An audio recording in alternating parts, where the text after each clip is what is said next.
इस विपदा का हल आपको ही निकालना होगा।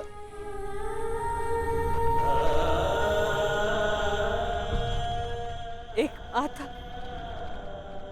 अपने कर्तव्य में चूक गई है।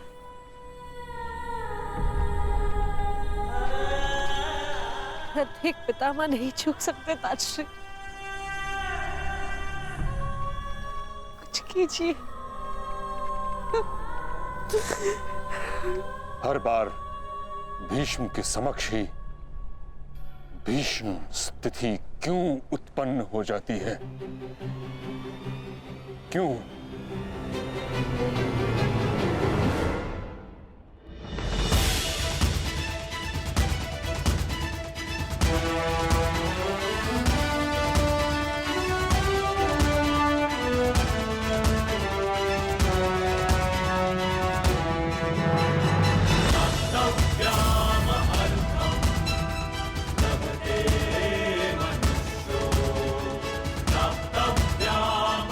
आप सभी को अपने अस्त्र शस्त्र मिल चुके हैं।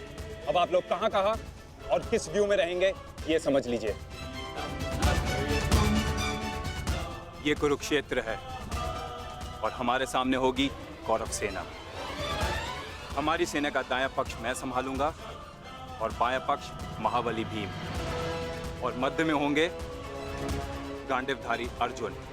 और कौरवों की सेना में द्रोणाचार्य, अश्वत्थामा, कर्ण, दुर्योधन जैसे महारथी होंगे, और सबसे आगे होंगे महाबली, इच्छा मृत्यु के वरदानधारी भीष्म।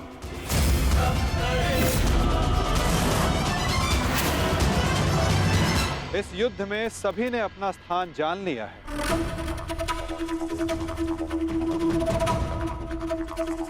अब तुम सुनो पार्थ, तुम इस युद्ध के, इस सेना के सबसे महत्वपूर्ण भाग में हो, और युद्ध की अलिखित नीति यही है कि प्रारंभ निर्णायक होता है, और एक कुशल और विजय प्रारंभ न केवल सेना का मनोबल बढ़ाता है, अपितु उसे विजय की ओर भी लेकर जाता है।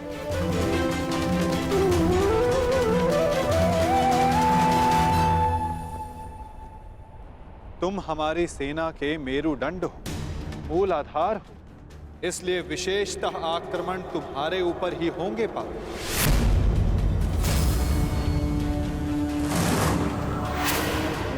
और युद्ध में तुम्हारे समक्ष खड़े होंगे तुम्हारे पितामह परशुराम शिष्य महामहिम भीष्म, जो कौरवों के सबसे बड़े बल है। और कूटनीति यही कहती है कि यदि आधार को गिरा दिया जाए तो इमारत को गिरने में ज्यादा समय नहीं लगता। और महामहिम भीष्म कौरव सेना के आधार हैं।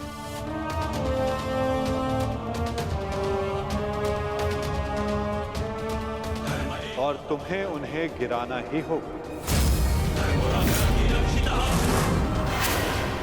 यदि युद्ध के प्रथम दिन ही तुम उन पर हावी हो जाओ तो ये हमारे पक्ष के लिए सर्वोत्तम होगा पार्थ।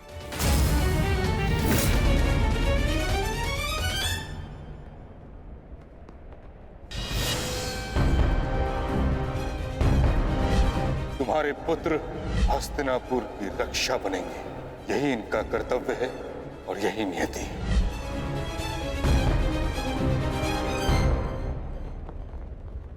कहां खो गए पार्थ? मैं बस यही सोच रहा हूं माधव, पितामह पर वश कैसे कर पाऊंगा। वो देव गुरु बृहस्पति और भगवान परशुराम के शिष्य हैं, और उस पर उन्हें इच्छा मृत्यु का वरदान प्राप्त है। ऐसे विकट योद्धा को कैसे पराजित कर पाऊंगा मैं? कैसे रोक पाऊंगा मैं उन्हें? उत्तम, अति उत्तम, बधाई हो पार्थ। तुम तो महाभारत का युद्ध प्रारंभ होने से पूर्व ही पराजित हो गए।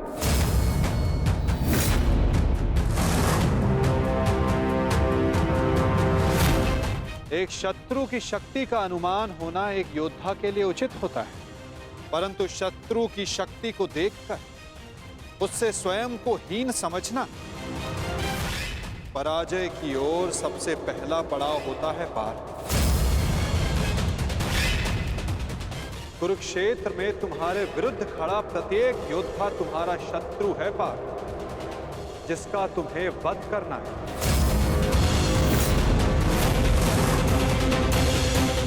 अन्यथा आज तुम भीष्म से भयभीत, कल तुम कर्ण से हो, परसों तुम ये कहोगे कि मैं आचार्य द्रोण का सामना कैसे करूं।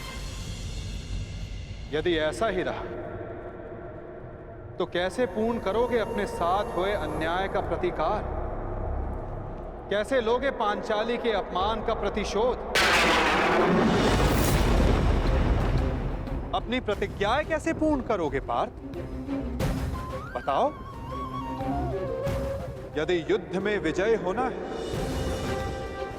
तो उसका केवल एक ही मार्ग है पार्थ, या तो शत्रु का सर झुका दो या फिर उसका सर संधान कर दो।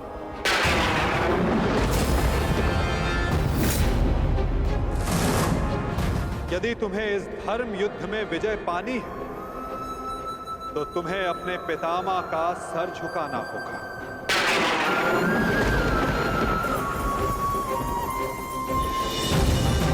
या फिर उनका सर संधान करना होगा पार्थ। और यही तुम्हारा धर्म है पार्थ। केवल गंगा पुत्र भीष्म ही नहीं, तुम्हें हर उस योद्धा का वध करना होगा, हर उस योद्धा को दंड देना होगा जो धर्म स्थापना के मार्ग में आए।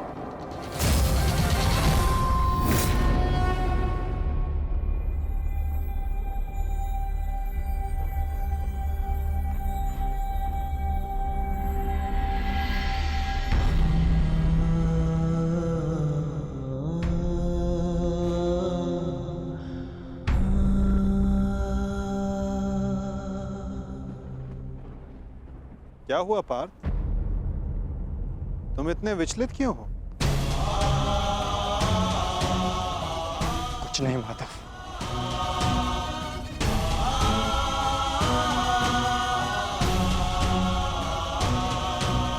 अपने सखा से सत्य छिपाना इतना सरल कार्य नहीं है पार्थ। तो बताओ, ऐसा क्या भाव है जो तुम्हारे मन को अशांत कर रहा है? बोलो पार्थ। नहीं माधव, मैं ठीक हूं।